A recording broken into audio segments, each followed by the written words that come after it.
forthwith.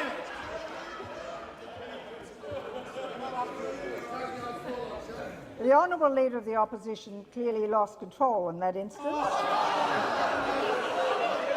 There's been a model.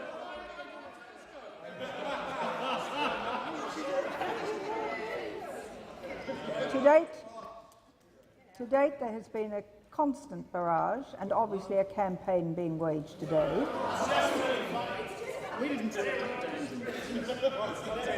The Leader of the Opposition is warned against another outburst, and if I might say to the member for Watson, I know he has a motion coming up and I know he'd like to be in the chamber to move it.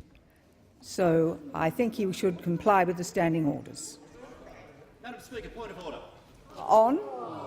I'm asking whether or not a similar warning will be given to the minister who continued to talk no while you're on your feet. Well, no, there is. There is no. No, Madam Speaker, order. if the standing orders matter, there actually is. The member will resume his seat. This question time last all day. The member for Bass has the call. Thank you, Madam Speaker. And my question is to the Minister for Immigration and Border Protection. Will the minister update the House on the number of days that have elapsed since the last successful people smuggling venture to Australia? His seat for a moment. The member for McMahon. Madam Speaker, the Minister for Communications still had time left of his question. I do not believe he'd concluded it, and the member for Bass rose, presumably to take a point of order, is now asking a question. Had the minister completed his answer? The minister had completed his answer, and the member for Bass was on his feet.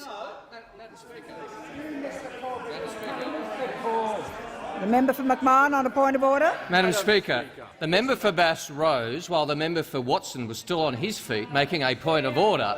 If he was standing to raise a question and he was out of order at the time, in accordance with precedent, Madam Speaker, you should call a member of the opposition to ask a question. The fact of the matter was that the member for Bass was on his feet when there was no member from the opposition standing to ask a question.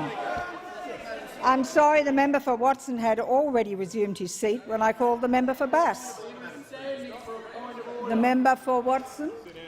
The minister was interrupted during his answer for a point of order.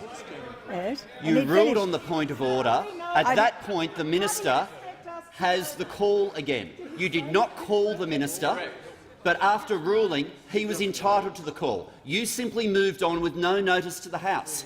We are entitled to know whether the minister has concluded. Well, normally, I appreciate the Prime Minister concludes the moment we stand up.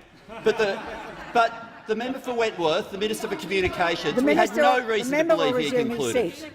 And I'm sorry that the Manager of Opposition Business seems to think that there's need for clairvoyance to understand when the minister's finished his question.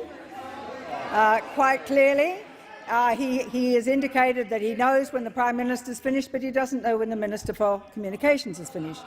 The fact of the minister is the member for Bass has the call. Thank you, Madam Speaker. And my question is to the Minister for Immigration and Border Protection.